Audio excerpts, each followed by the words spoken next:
Beyond the buzzer, inside the game, this is SportsIQ with Larry Smith.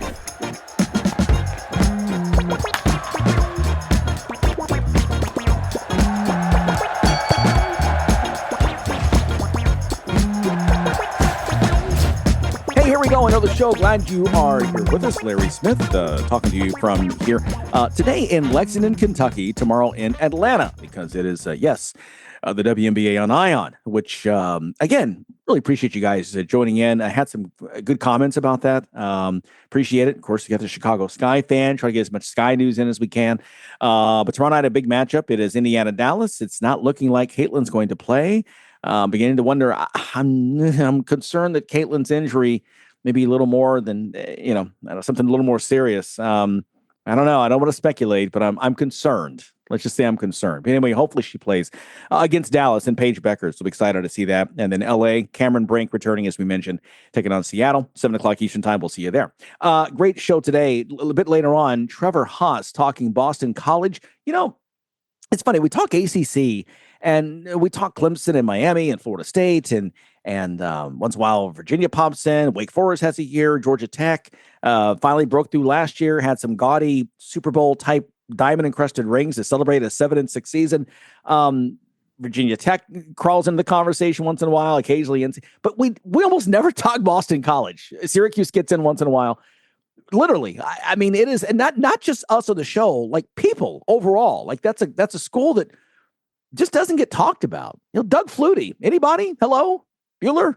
Anyway, so I know, long time ago. But anyway, listen, hope springs eternal in Chestnut Hill. And so we will talk about the Eagles with Trevor Hass here in a few minutes. Let's get to some headlines here. We've got some news to talk about. Obviously, the trade deadline, that conversation coming up in a bit. But we mentioned WNBA, and I do want to start with them because we talked yesterday about finally we have a matchup of last year's championship series. That is the champion New York Liberty and the Minnesota Lynx that they beat literally in a buzzer beater in overtime of Game 5. I mean, it was one of the great dramatic moments, really. If you missed it, it's too bad. So what we talked about, they have not played at all this season, but they will play 4 times in the next 3 weeks. And Game 1 was last night. The Liberty beating Minnesota again last year in Game 5. We talked about that. And once again, they're atop the standings. The Lynx sitting in first, Liberty chasing. Again, they've had some injury problems. Minnesota last night, 30 points from Nafisa Collier. Kayla McBride, 24 points. The Lynx, by the way, 15 of 31 from three-point range as they beat the Liberty 193. Again, the Liberty without Breanna Stewart. They've now revealed that injury is a bone bruise in her right knee. She left Saturday's game early. She missed the loss against Dallas, and they've now lost 3 in a row. Sabrina Ionescu counted with 31 points for New York, with Liberty fall to 17-9. Isabel Harrison adding 15 points for New York as well. But again, Minnesota score 1 for them. The Lynx getting the win at home. They've lost only once at home. That was last weekend against Atlanta. So there you go. And Indiana, meanwhile, the Fever 7-7 this season without Caitlin Clark. A 5th straight game that she's missed, dealing with that groin injury as they take down Phoenix 107-101. Phoenix, pretty good team. This is a good win for them, even though it was at home. Ari McDonald, the career high 27 points. Great story for Ari McDonald. She was not on the roster when the season began. Caitlin goes out the first time. They sign her to like a 10-day contract. Caitlin returns. She's gone again. DeWanna Bonner wants to leave the team. They give her release. They bring McDonald back, and she has been such a difference maker for this offense. Again, you'll see her tomorrow night in the game. Career high 27 points for her. Aaliyah Boston, the 3-time All-Star, 22 points, 12 rebounds. Fever win their 3rd in a row. Again, all without Caitlin. They're now 15-12 on the season. Down in Texas, Naz Hillman dropping a clutch 3 with 2.6 seconds left. She scored 12 of her career high 21 points in the 4th quarter. Atlanta escaping the upset bid by Paige Bueckers and her Wings, 88-85. Bueckers with 21 points for the Wings, 9 in the last 5 minutes. By the way, she has 11 20-point games this season, and I'm pretty sure Paige has not scored in single digits yet this season, her rookie year. The number 1 overall pick out of UConn has just been outstanding. Boy, the Wings have been right there. They just struggle getting wins, struggle closing out. Here's another case last night. 88-85 for the Wings, so they come up short. But again, they're back in action tomorrow night at home against Indiana, and we'll talk more about that tomorrow. Excuse me. Let's clear my throat as we go to Major League Baseball now. Again, trade deadline hitting later today. So once this does hit air, there'll be possibly some other deals as well, and we'll discuss those tomorrow. But as we stand right now, the arms race in the National League is heating up. The Phillies picked up closer Joan Duran yesterday, the 27-year-old, a 2.01 ERA. Phillies have to hope they're getting the Duran of the first half of the season when he pitched a 1.67 ERA with 15 saves. Since the break, he's struggled here. The last 5 games, his ERA has ballooned to 4.50 and just 1 save. By the way, he is not a rental. That means the Phillies will be able to retain him as an arbitration-eligible player in 2026 and 2027. The dominance and 2 years of control made Duran one of the most desirable relief pitchers on the market prior to the trade deadline. So big for them. So the Mets said, okay, if you're getting a closer, well, so will we. The Mets acquired Ryan Helsley from the Cardinals for 3 players. The Mets have now added relievers Gregory Soto from Baltimore and the submariner Tyler Rogers from the Giants. And now Helsley, a 31-year-old right-hander, last year recorded 49 saves. The Mets were kind of mid-pack in the bullpen. Now look to have a pen that will be in lockdown mode from the 6th inning on. So there's some top trade stories for you there. Okay, on the field, a day after losing both ends of a doubleheader to Baltimore, Toronto rallied for 5 runs in the 7th and beat Baltimore 9-8. They avoid the series sweep. Nathan Lukes capping Toronto's 5-run 7th inning with a 3-run homer. In Minnesota, the Red Sox took the rubber match of the series by a score of 13-1. Red Sox starter Brian Bello yielding 1 earned run on 5 hits in 7 innings with 4 strikeouts. The Dominican right-handers recorded a quality start in 9 of his past 10 outings. So Boston finishing the month 17-7. They have the American League's 5th best record right now at 59-51. The top 3 teams in the AL East, Toronto, the Yankees, and the Red Sox, separated by just 5 games as we head into the dog days of the season. And it's amazing, the Yankees came out strong early on. Toronto now having the huge run right before the All-Star break to take the lead. But all of a sudden, the Red Sox are right there in that. We're looking to talk to Randy Miller, the Yankees veteran beat writer as well, tomorrow. Hopefully he joins us. We're trying to get him on. Hopefully he can find a few minutes, and we'll talk about these Yankees and how they set up here by the final 2 months of the season.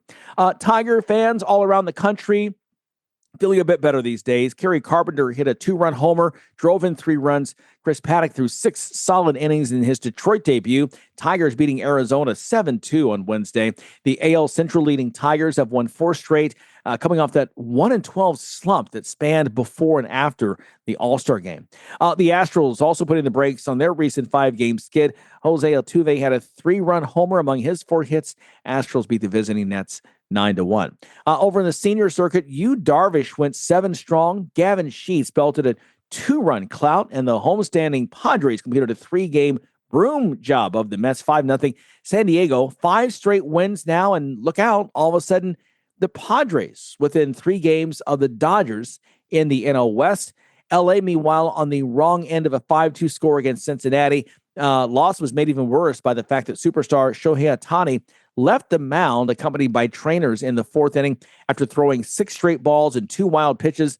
It was Ohtani's 7th start back on the mound after having Tommy John surgery after the 2023 season. So they are holding their breath right now in Chavez Ravine and hoping this is not serious. Again, this game was in Cincinnati, but Ohtani, the reigning National League MVP, and means so much to the defending World Series champs. We'll watch that and see what happens with Ohtani. So there you have it. Hey, we've got some more trade deadline talk coming up. We've got Trevor Hass, a Boston College writer, coming up. Also, we'll talk a little NFL too, and something that we've noticed that is concerning about the NFL. What could that be? We'll find out. It's a Sports IQ. More conversation coming up next. Everything is expensive right now. Gas, food, you name it. You're spending more, you are making the same or less money. So, what do? You rack up credit card debt. That's what you do. It's not your fault. It's the economy. And guess what? If you rack up too much credit card debt like some of us, you can't pay your bills. Then the credit card companies, as nice as they are, start hounding you for money. Then you start your downward spiral. A smart thing for you to do is to call the Zero Debt. They can help you consolidate all your credit card bills into one affordable payment. Millions of people have done it. It works to make you debt-free. Make this free call right now. It costs you nothing to learn more. 800-507-7293. 800-507-7293. 800-507-7293. That's 800-507-7293. Are you tired of your website making your business look bad? Is your current web developer dropping the ball? Let's face it, if your website isn't making you money, it's broken. Let Neon Rain create a website that turns your visitors into customers. Neon Rain has worked with hundreds of businesses across North America, building custom websites and applications with modern designs that are easy to update and work well on mobile devices. They can do it for you too. What sets Neon Rain apart? They actually deliver on their promises. Call today for a free consultation. 303-957-3092. That's Neon Rain at 303-957-3092. Or visit them at neonrain.com. You're listening to Sports IQ with Larry Smith. Hey, just that fast, we mentioned that the trade deadline is later today. And Tony, while we were doing the A block, you said, hey, during the break here, let's get two more deals took place. Yeah, I just noticed that Shane Bieber, the one-time Cy Young winner who's with the Guardians, has been dealt to Toronto. He's on a rehab assignment. He hasn't pitched. He had, Tommy John surgery, just like everybody has these days.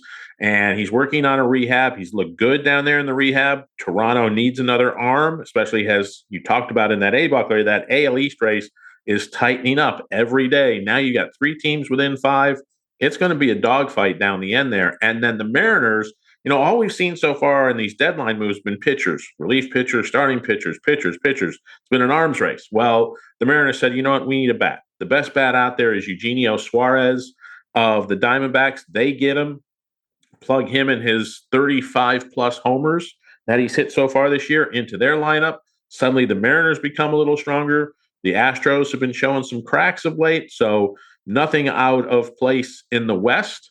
Everything's still in play out there. Make a move, see if you can't get better. They've got plenty of pitching in Seattle. Seattle's the one team that probably has good a staff as they can get at this point. They needed some bats. They needed some power in there. If Suárez can continue this career year, that's going to be a big pickup for them. And then they didn't really give up much to Arizona for him at all. It's funny, every time we get to this time of year, and like today's the deadline, right? So you got to make your move now or else. I know this is so ridiculous, and baseball purists can go, oh, I can't believe you just said that.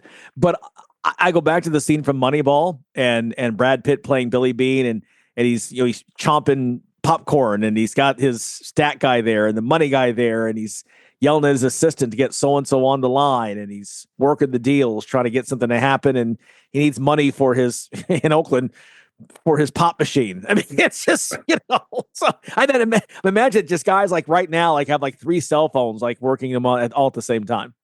Yeah, absolutely. You can see that they're just, they've got to have that war room has got to be almost like NFL draft day. You can kind of see Kevin Costner in there working it, going, come on, you pancake eating, come on, make the deal, buddy. You can kind of see that thing is playing out all over the major leagues right now. Everybody's looking for that piece that'll help them get over the top. And there's still a bunch of players out there to be had. The Orioles still haven't moved Charlie Morton. I don't think he is an Oriole by the time we hit 4:00 today. At some point, he's going to be gone. The Braves, the season has really gone south in Atlanta. And now with Acuna's injury, Larry, we've seen how calf injuries quickly become Achilles injuries. We talked about it a lot in basketball season. If I'm the Braves, I'm shutting down Acuna right now. With his injury history, this season's a loss. It ain't getting no better. Yeah. Call it a day, shut him down, let him rest. And then there's some of those pieces that they have in play, maybe the Ozzie Albies, maybe some of the other guys, you can kind of deal them around. I hadn't realized, Larry, the Braves, the 5 pitchers they were counting on as starters when the season started are all currently on the 60-day disabled list. All 5 of them. I didn't realize that. Yeah. Well, So, yeah, no wonder. Yeah. the season's gone south. Yeah. Yeah, you lose a rotation, the entire rotation. Yeah. Your season has got nowhere to go but south at this point in baseball. That's the only way it's going to happen. Yeah. So, it's going to be interesting. Look, listeners, keep your eye and ear open. I'm sure you're hearing stuff while this show is airing. There's going to be a lot more baseball news. It's going to be an interesting end of the day, and we'll pick up on it and talk some more about how it played out. We can talk about it with Randy, hopefully tomorrow, of the Yankees and see what's happening there. But it's going to be an interesting couple of hours down the stretch here. And like you said, it's not only guys trying to get, teams trying to get, the arms, what they need, the pieces they need right now for a stretch run, but looking to the future as well. If you're a team in contention, who do you give up? What top prospect that if you like a prospect, guess what? Someone else likes him too. So what prospect are you willing to give up in order to try to go for the brass ring right now? And on the other side, if you're not in contention, what can you get for the future? There are some players that have been moved in these deals that are in single or double A that they're not household names, but become big names 2 or 3 years down the line. So that's where it is such a major chess match. You don't really know who the real big winner is, maybe, for a few years. Well, if you're a Braves fan, you remember 1987 really well. Doyle Alexander was having a resurgent year as a Braves starting pitcher. They weren't going anywhere. The Detroit Tigers needed a starting pitcher, and they went out and acquired Doyle Alexander from the Braves. Guess what they gave up in return for Doyle Alexander? Future Hall of Famer John Smoltz. Yeah. So, that's the thing you're trying to weigh out, that these teams are weighing out. How good is this prospect? What do I think I have versus what can I get? And if you're really in that I have to win now mode, look, I expect the Dodgers to be out there making some moves, especially with that NL West race tightening up. We have more races right now than I expected in the divisional races at this point. The Central's still up for grabs. The East, the West now is up for grabs, all in the National League. The Tigers still looking good in the Central, but I think the West is in play with the Mariners and the Astros, and the East definitely in play. So it's going to be an interesting few hours coming down the stretch. I want to see what the Pirates, I think the Pirates hold a few keys here and some guys that they're going to move. Guys like David Bednar is probably going to be on the move at some point. I think the Twins, after their recent slides, they're going to be jettisoning a couple guys. Harrison Bader could be on the move later on as a fill-in outfielder, somebody along those lines with a little pop in his bat. He could be going somewhere. Like I said, the Braves are going to be moving some folks. So I don't think the Cardinals are done either. I think Ryan Helsley was the first piece of the Cardinals getting on. They're looking to rebuild that farm system that had gotten so poor over the last few years that now they need to replenish that farm system with these trades for future endeavors in St. Louis. Yeah. And it's always interesting to watch to see what these teams are going to do and how they set things up for the future, and what team is looking later, maybe just to do a total purge and a rebuild. I mean, like the Braves have done a couple times in the past 15 years, and it's resulted in a recent World Series title and a roster that's now been in contention for most of this decade. So you're exactly right. Shifting gears a little bit to a story that we saw on Front Office Sports, really well done.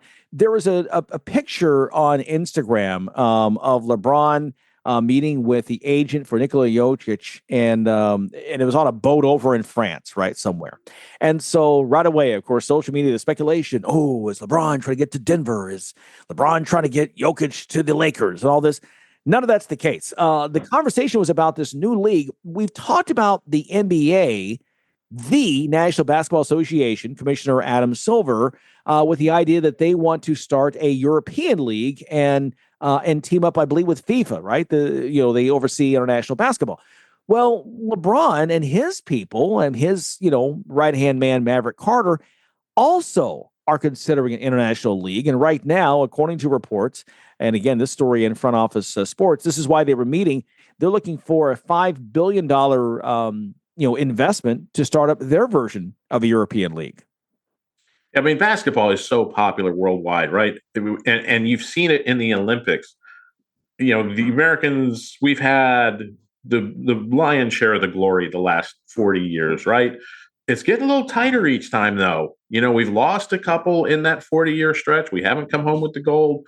So many more international players that are really, really good, from Victor Wembanyama to, Jokic, to other guys. There's so many. Look, Shea is Canadian.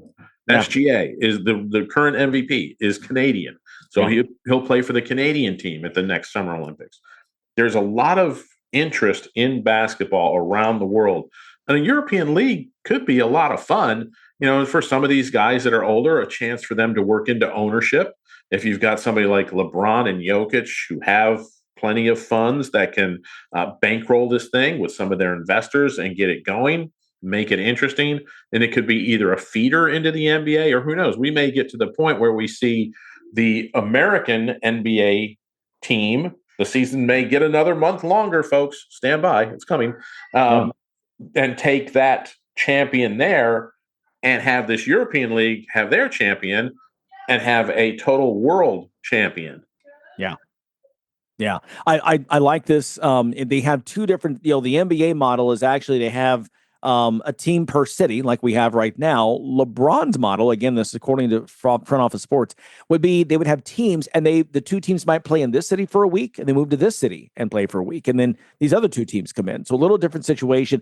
It would not be something in the off season like Unrivaled for the women's game. It would be something where you either play in the NBA or you go play in this. And the interesting thing is you've got, there's also talk that LeBron would like to be an owner one day when he retires, possibly the Las Vegas franchise. You'd feel like that probably because of who he is and the money he has and the power that he commands, that's possible. So here it's kind of, again, the NBA and maybe their greatest assets in LeBron James going toe-to-toe, trying to chase the same carrot over in Europe. It's interesting stuff. Okay, we'll stand by for one moment, and then Trevor Hass joins us to talk the BC Eagles. That's next. Fans of big sports radio and sports spectacular podcasts have a new home on the Chief Sports Network. Find your favorite programs and content all in one place by downloading the Chief Sports app in your mobile device. Created in South Carolina, the Chief Sports Network is the home of an expanding network of live and podcast format programming. It is also the home of one of the leading national college football podcasts, JC and Morgan, hosted by ESPN's Mike Morgan and 24/7 Sports' JC Sherbert. Download the Chief Sports app for free and find all of your favorite programming under one easy umbrella. Thanks to all of our markets for your loyal support of Big Sports Radio and our Sports Spectacular podcast, and we look forward to connecting with you anywhere in the world on the Chief Sports app. Hey, airline travelers, let's say you have a problem and you need to change or cancel an existing airline reservation. What do? Well, Skywatch is a free service that can help anyone with any airline reservation fix it. Whether you want to cancel it, change your dates, or add passengers, we can help fix your airline reservations so you get exactly what you need. We've updated our computer database and now have access to every airline around the globe. So now you can make one phone call regardless of who booked your airline tickets, and we'll change it, cancel it, and fix it for you. We know the insider secrets to fixing reservations that the airlines don't want you to know about. So if you need to cancel, change, or modify an existing airline reservation, call Skywatch right now. It's a free call, so let us fix it for you. 800-413-7158. 800-413-7158. 800-413-7158. That's 800-413-7158. You're locked in to SportsIQ with Larry Smith. We're talking earlier about the ACC, Boston College. One of those teams that just doesn't get talked about as much as they probably should. We're going to change that here on the Sports IQ. Trevor Hass joins us. He's a sports correspondent for the Boston Globe. Trevor, welcome to the show. Would you agree with that it feels like when the nation talks ACC, they just don't get around to BC very much? It feels like it's everybody else except BC. That's fair. Well, we all know the ACC is a California-based conference, so that's probably why. Exactly. But Go ahead. I do agree with that. I think that's kind of a true statement. I think BC is the kind of team where if they do get to that 8, 9, 10 win plateau that they're trying to get to, everyone starts talking about them and there is buzz. But when they're stuck in, 6-7 wins where they haven't won 8 games since 2009, which is a mind-blowing stat. Wow. So if they're stuck there, then that's just kind of the way college football is. You kind of talk about the teams that are vibing and playing well. So I agree. Yeah, I guess. Why is that? Why is it that, man, that's 16 years. And that is a shocking 17 years. It's 2025. That is a shocking stat. What's been going on there in Chestnut Hill that they can't field a winner year in, year out? That's a great question. If I had the answer to that one, then BC would probably figure it out, because I would write something and read it, and then maybe it would change. So no, I don't know. It's been tricky because I cover this team and I enjoy covering it, and you're kind of like, maybe this could be the year things kind of take off and I get some more readership and things kind of accelerate, and then it's like, oh, back to 6 wins, back to 7 wins. So they're kind of just stuck in neutral, but at the same time, they haven't really had any bad years. They had one year where they were 3-9. That was an outlier, but outside of that, they pretty much get 5, 6, 7, occasionally 4, but usually 5, 6, 7 wins every year. So it's not like they're bad. They're just kind of average. And I think fans are ready. People are excited with Bill O'Brien in town, and people think he can take them to the next level. So it's just about whether it happens. But, I think it can happen with him. He's been great so far and great to deal with media-wise. So I think they're fully capable of taking that next step. But it's been easier said than done so far. So we'll see what happens. It just shows how you have to have everything perfect, right? You've got to have the right players. Everyone stays healthy. The ball bounces your way. You do get a guy in Bill O'Brien who clearly has done it. I mean, he's won elsewhere. He's built programs. He's had success. Gone to the NFL and coached. What do you see that he brings differently to this Eagles program that maybe wasn't there before over the past some of his predecessors? Yeah, well, I think Jeff Hafley did a great job too. I do want to mention that. I think he was a great coach for the program. He went out with a win in the Family Bowl over SMU, which SMU had a great year a couple years ago, and he went out in style. So they did get to 7 wins there, which was a good year. But O'Brien, I think, just brings a level of toughness that Hafley maybe didn't have. Hafley was a great coach, but I think O'Brien, the expectations are higher. It's not like an underdog mentality, like, oh, we can beat this team. Maybe if we do X, Y, Z, we can beat them. We are going to beat this team. Like, it's going to happen with this culture. It's kind of like a shift in mindset. Like, all right, instead of being the underdog, we're now the favorite. We expect to win. We expect to, be a great team. So that's the main shift I've noticed. He's a great guy off the field. I got the chance to fly down to Charlotte with him on their private jet, which is a pretty cool experience. Something I hadn't done before. So he's very charismatic, and he likes The Office and Seinfeld and cracks a lot of jokes, and good family guy, nice guy. But when he gets on the field, he's really intense, and I think the players all respect him from day one. So I think that's the biggest shift. Is Hafley's just like a genuinely good, like, nice guy, and he's a little bit of an innocent guy. O'Brien's more intense and kind of in your face. So I think that's the shift I've seen so far. Yeah. What's the big difference? Let's just start on offense in terms of what were issues did they have coming out of 2024? You had the big wins late in the season against North Carolina, Pitt, lose to Nebraska in the bowl game. What was the big shift, or the number one thing to work on, I guess, for those of us who don't know, in the offseason, getting ready for this 2025 campaign? Yeah, so Grayson James, the quarterback, came on strong last year when Castellanos left. Most of you guys will know that story, but it was strange to cover because Castellanos was the guy, and he was playing pretty well overall, and then it went downhill quickly. He wasn't playing well, and then he was just gone. He just left the team straight up. So it was kind of bizarre to cover.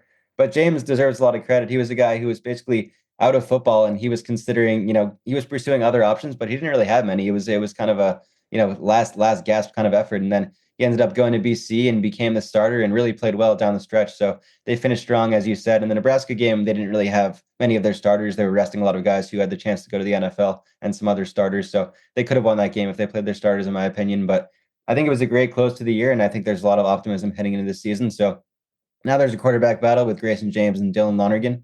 Lonergan transferred from Alabama, and O'Brien actually recruited him there, so he's known him for a few years now. So James throws an accurate ball. He's a good leader. He's pretty mobile for his size. He just plays good football, consistent. He's not going to do anything crazy, but he's very reliable. Lonergan has more of kind of an interesting style where he can be creative, and he kind of gets outside the pocket and scrambles a little bit and can throw some loopy passes that will, get receivers 10, 15 yards, those kind of passes. So we haven't seen him in a game, obviously, but that's from what I've seen in camp in spring so far.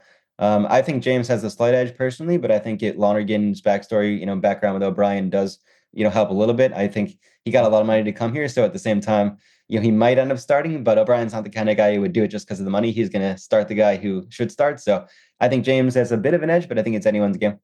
Yeah. On defense, this is a program that gave up some 30 points games on a regular basis. Louisville, you barely lose to them 31-27, Syracuse 31 points in a win. What are they doing on defense right now to kind of shore this up and be a little stingier here in 2025? Yeah, so the best part of the defense last year, which I think will be even better this year, is the secondary. They have pretty much their entire secondary back, and they actually tied for the ACC lead with 17 interceptions, which you may not guess that was a pretty impressive stat that shouldn't be taken for granted. So they're losing Donovan Azaraku, who was their star defensive end. He got drafted to the Cowboys, so I think he'll have a nice NFL career, and he's just a great player. He was the ACC Defensive Player of the Year. So the biggest question mark heading into the season is, can they replace him? They keep talking about how no one's going to replace Donovan. He's Donovan. He's one of a kind, which is I completely agree with, but it'll have to be by committee. So a lot of guys will have to step up and fill that void. So I think the secondary will be great. And I think the linebackers and the D-line will be the biggest question marks. And if those two units play well, I think the defense could be one of the better groups in the ACC, but that's the biggest question, if they can actually do it. Yeah. This other piece, too, I want to talk to you about is the ACC. Again, we've talked about and with other people around the country, and obviously the Big Ten and SEC doing their thing money-wise with the TV deals. The ACC is kind of locked in right now with a grants of rights deal with ESPN. There's rumblings of some schools trying to get out of that, and I'm sure there are conversations going on as we speak right this minute with Clemson or Florida State or Miami or whomever. Let me start with this. In terms of the ACC maybe being not as strong as they have been in the past, the time feels ripe right now for BC to jump in and get to that higher echelon and make some noise. Like you said, right now with Bill O'Brien there, this could be a big year for them. It's a chance for teams that maybe have not been part of the conversation to jump in. I agree. Yeah, I think the criticism of the ACC, which is fair, is that the top teams are not as good as the SEC, the Big 12, Big 10, et cetera, et cetera. I think that's an accurate statement. I mean, you have your Clemson, Miami, SMU last year was great, but overall, I think the top is not quite as good as some other conferences. But I do think the depth of the conference is pretty underrated. I feel like a lot of teams can beat anyone. I mean, obviously the SEC is in its own category, but otherwise, I think those teams that are 10th, 11th, 12th, 13th in the ACC are pretty good teams. I mean, they'll end up with 4 or 5 wins, but a lot of those games are close losses. And college football is kind of weird because the difference between a 5-win season and a 7-win season, just a couple bounces, as you said, and then 7 to 10 is just a couple bounces. So I think that's what O'Brien is talking about right now, is that, like, okay, if we just execute X, Y, Z, we don't shoot ourselves in the foot with penalties, we don't turn the ball over, just do the things you're supposed to do, you actually can get to that 8, 9, 10 win plateau, which they've been shooting for forever. So I think it's just about kind of, doing those little things that add up to big things. So I think the ACC does have a chance. There are a couple teams like Boston College, Syracuse, Wake Forest, NC State, like they've done it in the past few years, those teams. So it could be BC, it could be someone else, but it's definitely there for the taking. Yeah, we've seen it happen with Louisville, Jeff Brom. They've what they've done. Syracuse has kind of climbed their way back in the national picture. It just feels like Boston College, one of those. I was joking earlier. Doug Flutie. Hey, Doug Flutie. Well, that was 40 years ago. So it's time for BC to make that big, do whatever, the big play, the crazy whatever, to get back in the national perspective. I don't know what it is, but it's time. We're ready for it. I think you're not alone there. BC fans would agree. Exactly. So the other piece of that is, again, in terms of, and again, talking ACC, it feels inevitable when you look at this, and I think you would agree that by the end of the decade, the ACC is going to look different. There are going to be some teams that are going to leave, and some teams that stay behind, not quite on the level that we saw with the Pac-12.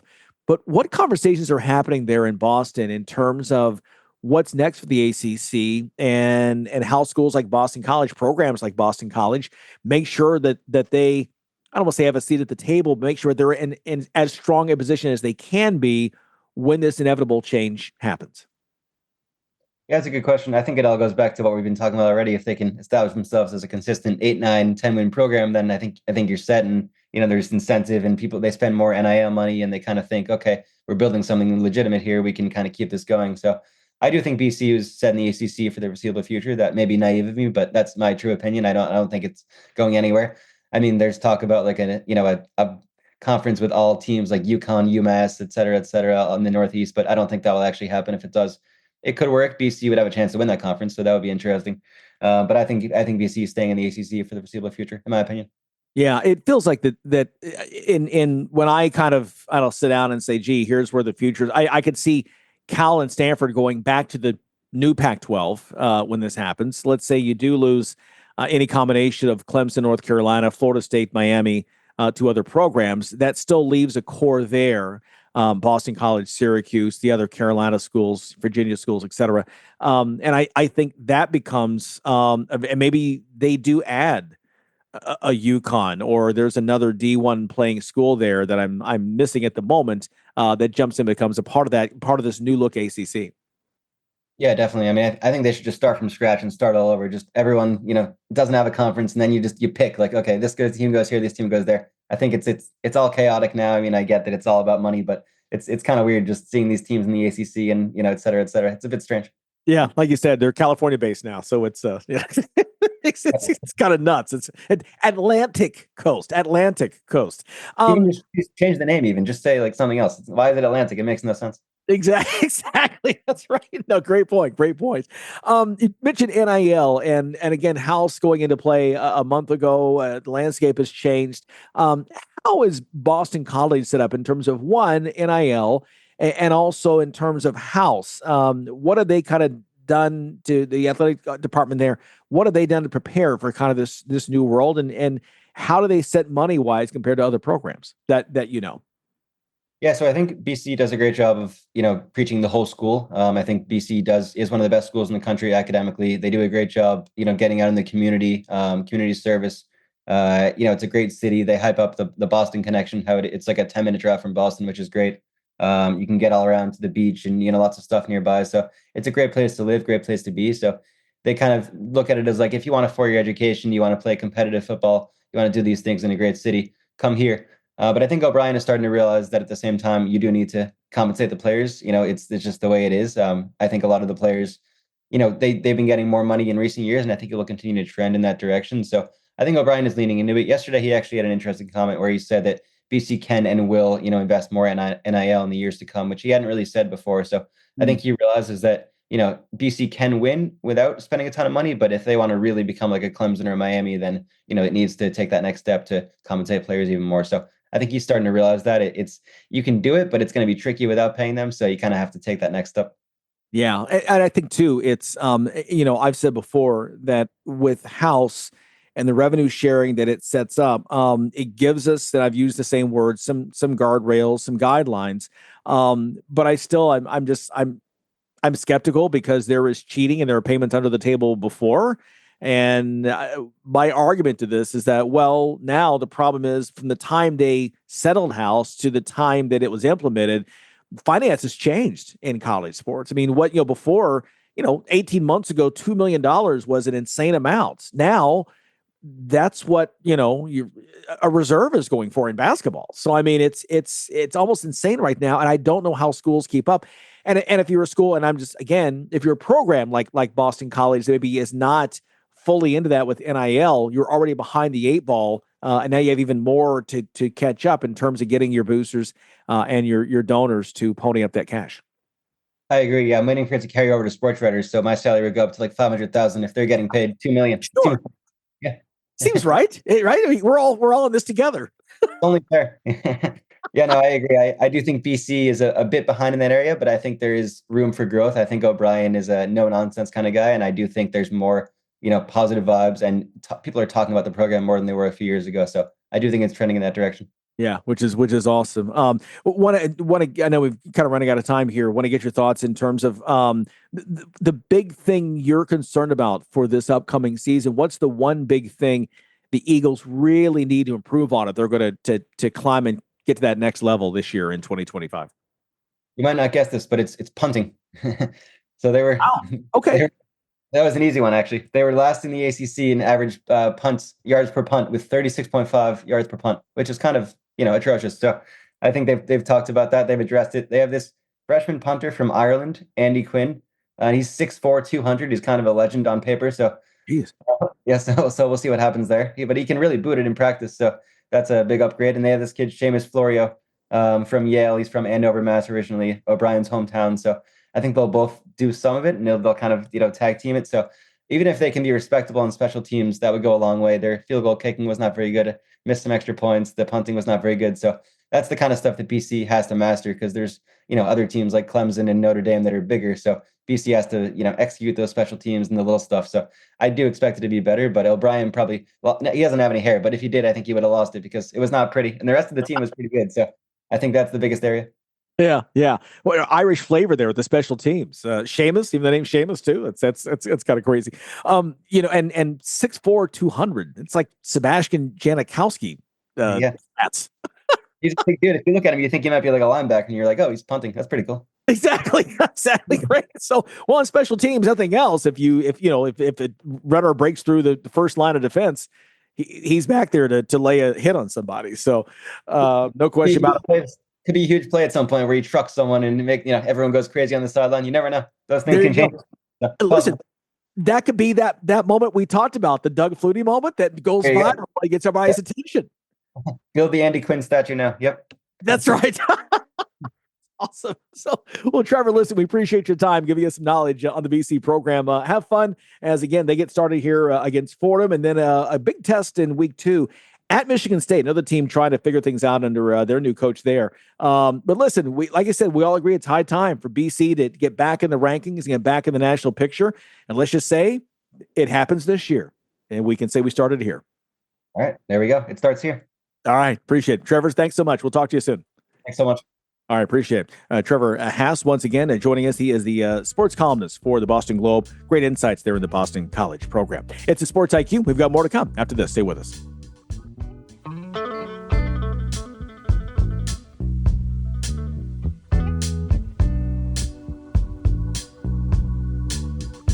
Wrapping here in the show. Good to talk with Trevor there about Boston College. Producer Tony, you were just saying here in the break that with Boston teams kind of down right now, this could be a chance for BC to jump up and carry the flag for a while. Yeah, this is really their chance. Look, the Celtics are going to be missing Jason Tatum all season, so things are not going to be as good as they have been in the past. The Bruins are in a flat-out rebuild mode, and the Patriots haven't been very good for the last 2 or 3 seasons, and probably not really improving all that much this year. Maybe they get 6 wins. So, Boston in the fall, depending on what happens with the Red Sox, really have a chance to capture the imagination of that city. If they can have a big year, if Bill O'Brien can get this thing off to a good start, they've got a really chance to really capture the hearts of, the city of Boston, which, in the past has been, they cheer for their team. Yeah, it's Boston College is their school, but it's not like it's been overflowing with people in the stands there and cheering for them. Yeah. Here's a chance. And again, like we said, the ACC is open now. Their schedule is crazy. We mentioned Michigan State. They've got Clemson. They've got to play Louisville, Notre Dame, SMU.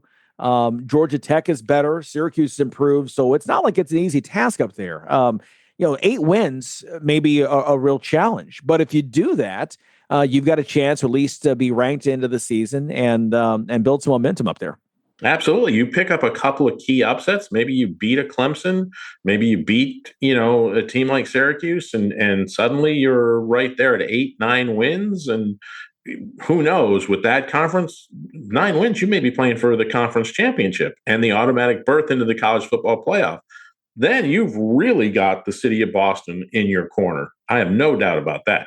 Yeah, no question. Totally agree with that. They do get some of the easier games. Again, Michigan State's probably a toss-up right now. That's a game they could win, but it's on the road. NBC game, night game there up in East Lansing.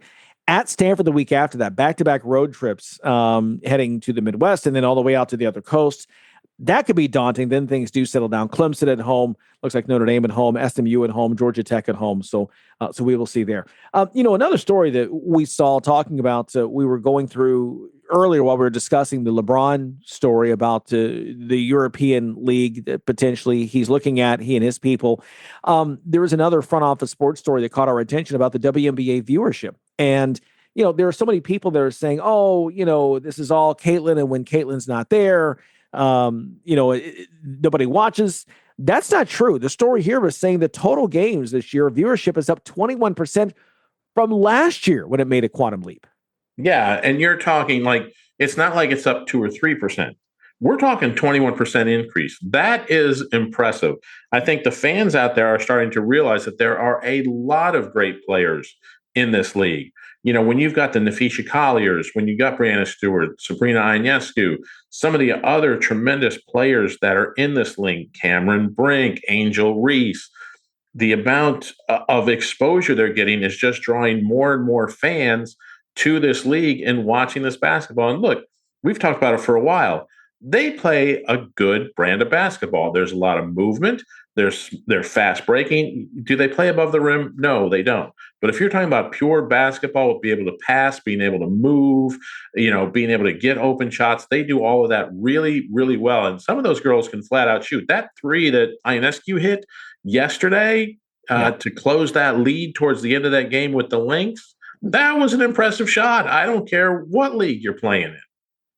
There's a skill level that there's no question is much higher than what it used to be, right? I mean, it's when I remember being at NBA TV, and on occasions I would do voiceover work, and still have done that. I mean, now with Turner leaving to the NBA, that's not going to be in my future, but that was something that was happening, and I would do WNBA highlights from here and there.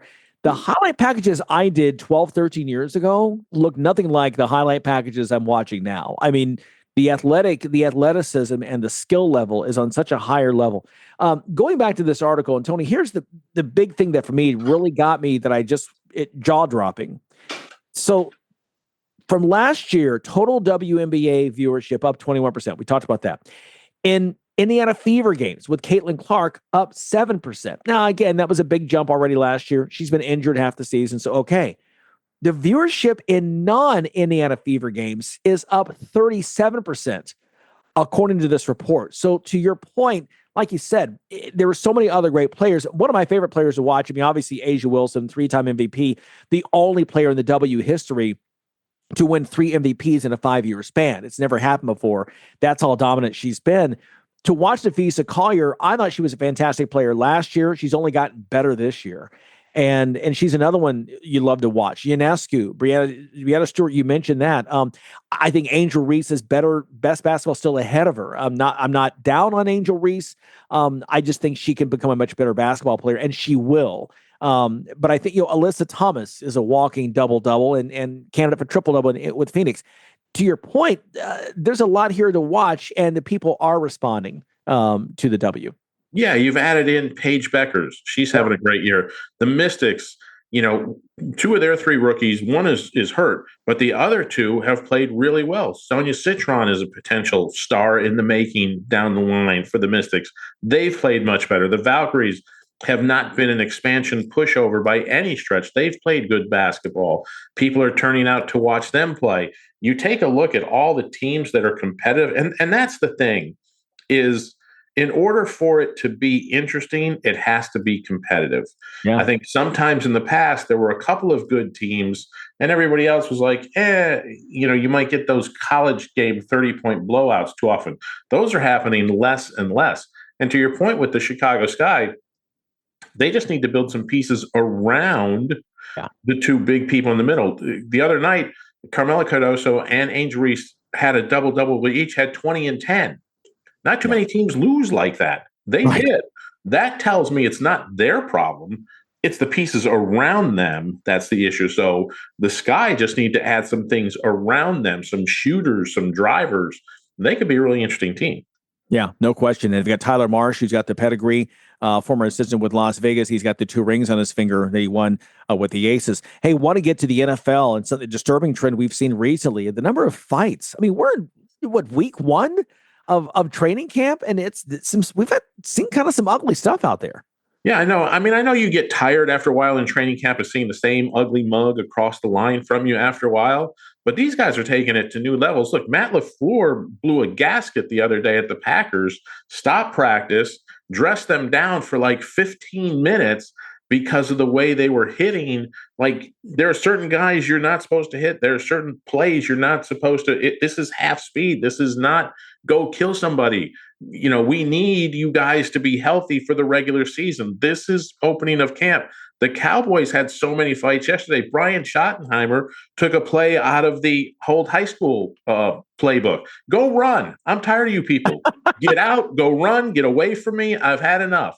And hopefully it gets these guys to calm down and just get ready for the season. You don't need training camp injuries. You don't need contact injuries in training camp, because the one thing about the NFL, the longer the injury list is, the shorter your chance of success is.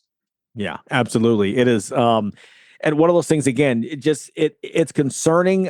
You appreciate the competitiveness, but let's pace ourselves. It's July, and we're trying to get this thing to January.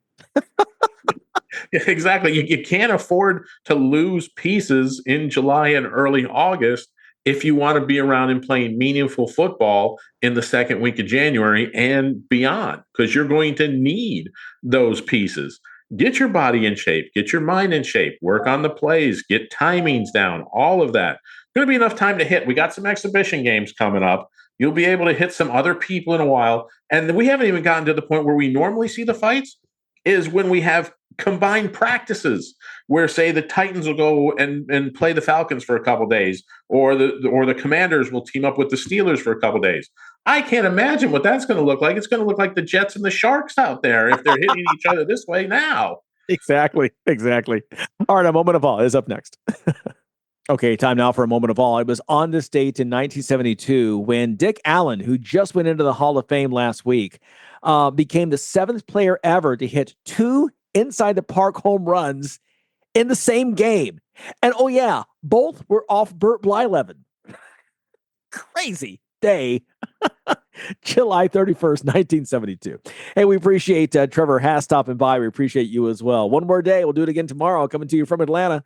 Make it a great day. We'll see you then. Thanks for listening to Sports IQ with Larry Smith, Monday through Friday. Continue the conversation at SportsIQ LS. We'll see you next time.